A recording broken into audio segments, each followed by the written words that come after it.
Our next speaker is Peter Hardwick. If you've been around bush foods at all in the last 10, 15, 20 years, you would have come across him. He's one of the key pioneers in Australia in this area.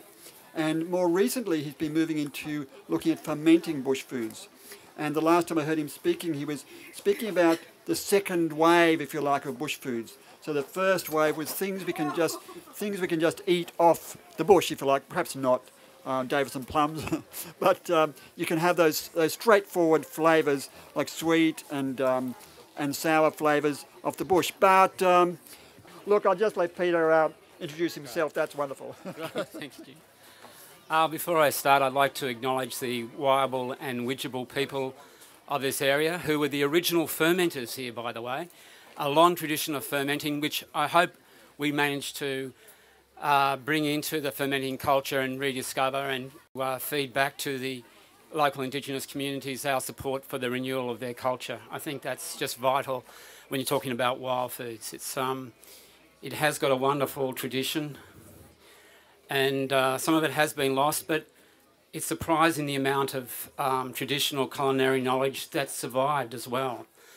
And certainly that's having an influence, just the little bits of information that I can get is having an influence on how I ferment native foods and the kind of things I'm going for.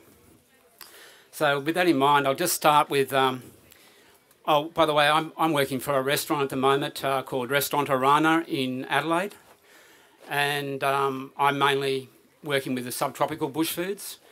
And so the products I ferment end up on the restaurant plate, and it's just got rated by Terry Durack. So I'm sort of probably waving the flag here a little bit, but it just got rated as number 6, which is sort of one of the top restaurants in Australia. It's out of Australia. And it does count because it's the first native food restaurant that's really making it into that high-end fine dining. When I say high-end fine dining, it's not chandeliers. This is a very natural, sort of nature-inspired, Indigenous culture-inspired sort of dining style. And it's much more community-based. You might have heard of a guy called Petrini, the father of the slow food movement. He's had a huge influence on fine dining over the last 20 years. And also another really fantastic restaurant called Restaurant Noma, based in Copenhagen, I think I might have mispronounced that, that are also doing wild foods internationally. So there's this massive wild food and also fermenting movement going on in the top end of fine dining. And that crosses over. It's influenced by the community-based stuff, but also feeds back into the community-based stuff. And it's the wonderful thing about putting food like this, the fermented food, into the hands of really good chefs is they can do creative things with it. They know how to handle what are in effect novel ingredients. When I say novel, I mean most people don't have a lot of experience, especially non-Indigenous people, with native foods. And so we're in effect talking with about new ingredients. And so how to actually utilise them, how to integrate them into recipes, it's in many ways been rediscovered. And that's a lot of the fun. And so it's a very creative process. And so my approach is I use some traditional methods of fermenting to inspire me, but in many ways I find that I'm just working it out as I go within some parameters. And those parameters, of course, the most important one is safety and food pathology. So making sure we don't end up causing food poisoning, and how to do that is to exclude the pathogens. And a couple of the key ways that I do that, besides sterilising the ingredients in some cases to begin with, sterilising jars, using heat, alcohol, things like that. Another way is to exclude the pathogens by using things like salt, acidity, and antibacterial agents like spices. And so the first time I started fermenting foods, I had mucked around with beers, making homemade beer and stuff 15 years ago, but I decided that I really wanted to get into fermenting foods, and what I used was a sauerkraut recipe initially to ferment a native fruit called coolamon. And I used Dorigo pepper and aniseed myrtle to control the pathogens as well. And I did it as a salt-based brine. Now, I started mixing a lot of ingredients, but as I got more into restaurant side of things, I like single ingredients in the jars. I like to ferment a single ingredient rather than multiple ingredients in the one jar, because I like to present it to the chef really simply. That's how they like it. I might use a few other ingredients. With the palm heart, this one here, this is pickled palm heart in seawater. So I use seawater as my prime brining agent. And I've got the palm heart. I didn't go into the World Heritage Rainforest with a chainsaw, don't worry. That'd be a bad joke, isn't it? Got to laugh at it, don't you? So, yeah, I like those sort of bad jokes. But I get them from tree loppers. And so I pay the tree loppers a commission to throw me the heads of the palms. They're pretty heavy. And, you know, you got these 50 or 60 kilo palm heads and put them in the back of the car, take them home and then peel them back. And this is about how much you get out of one palm head. And so I put them in raw. And then I have the sterilised salt water. And in this case, I'm using a little bit of citric acid just to, again, get the acidity in there, because that acidity is quite important for pathogen control. And lemon juice and lemon myrtle. A little bit of lemon myrtle gives it a lovely flavour. And I like to let this sit for 6 weeks. And you get a lovely umami flavour with little hints of things like almost, little hint, not too strong, of Vegemite and things like that. You know, I love that umami flavour coming through. This goes really well.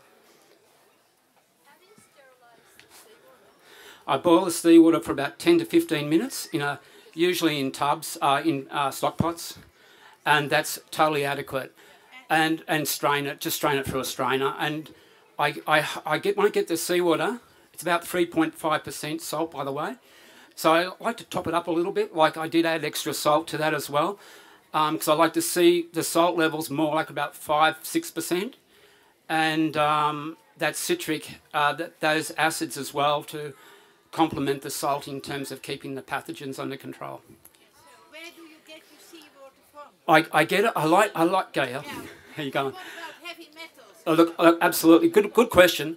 I mean, one of the things about seawater is, you like to pick a nice clean environment. So I go for the cleanest catchments that I can.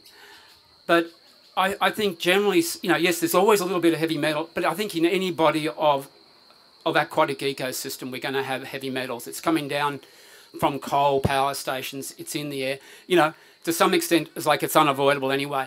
So I accept that there's going to be very minute traces of heavy metal. But again, you bear in mind that the fish, if you eat fish, it's going to be higher heavy metal levels because you're lower down the food chain. Like, I know there is that response about thinking of maybe seawater's polluted, but remember that if you're eating any seafood, whether it's seaweed, which I harvest as well, or fish, you're going to be eating bioaccumulated heavy metals at 10 or 100 times the levels of what's in the sea.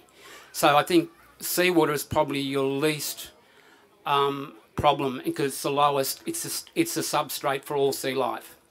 And so if you're worried about heavy metals in seawater, well, don't eat seaweed and don't eat fish because it's much higher concentration.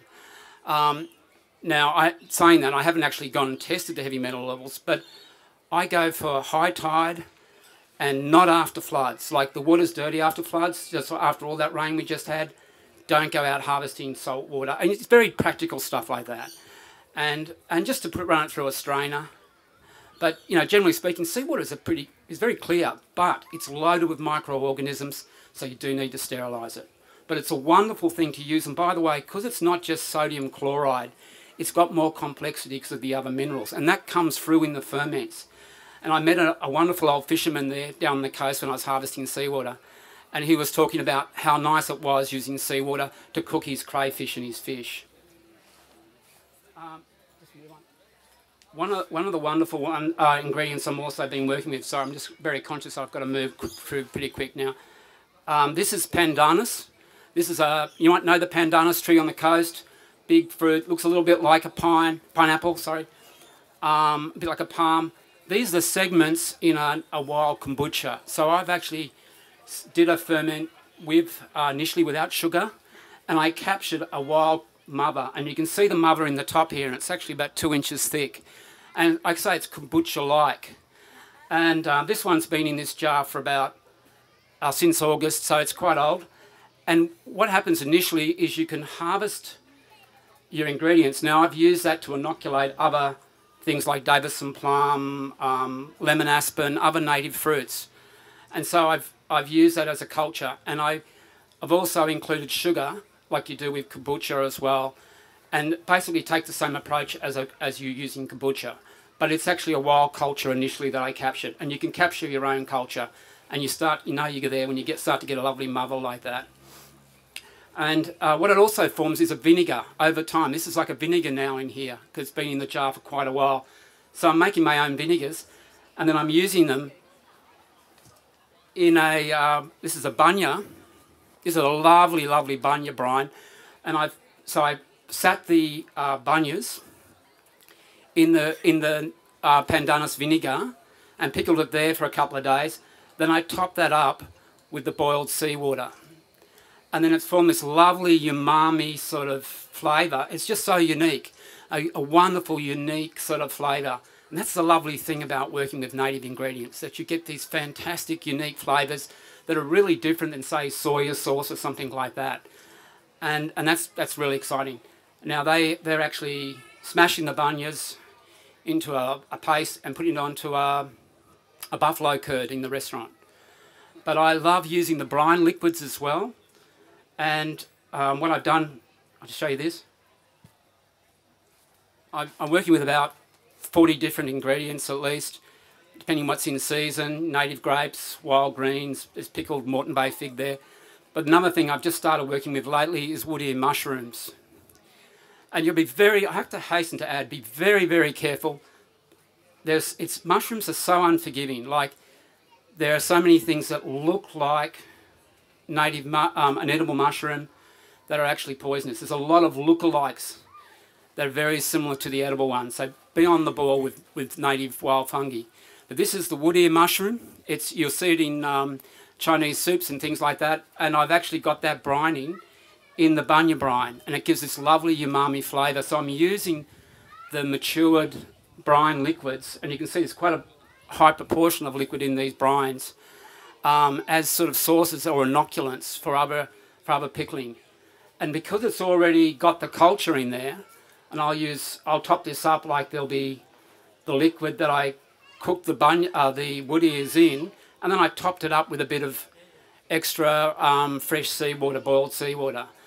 And so you're always increasing the volume of brining liquid, and you can use that for more pickling. It's just great stuff.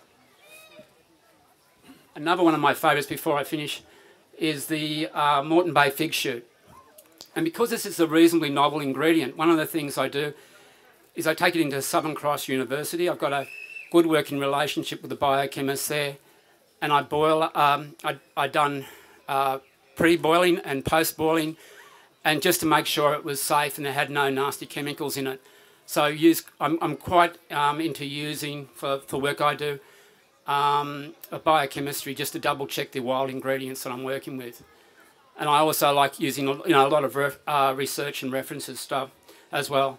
But anyway, it's I just sort of got a little bit of a detour there. But anyway, just to explain that. But this is a brined Moreton Bay fig shoots that have been boiled to de-bitter them. And they're really nice surprises. This is one I'll quickly show you. This is black apple, and it's got a lovely chocolatey note coming through. Now, some of the mixes, it's done with the pandanus kombucha culture. Some jars had a chocolate note, some had a cherry note. And it's just interesting, you'll get different batches will have different flavours coming through. But I just love this chocolatey note, and it's still there. It's starting to fade a bit. But, there's wonderful surprises there to be found with these native ingredients. I'd like to encourage you, and of course, be really safe. Be very aware of the safety issues, both with the way you handle any novel fermenting techniques and also with the native ingredients too. Thank you very much.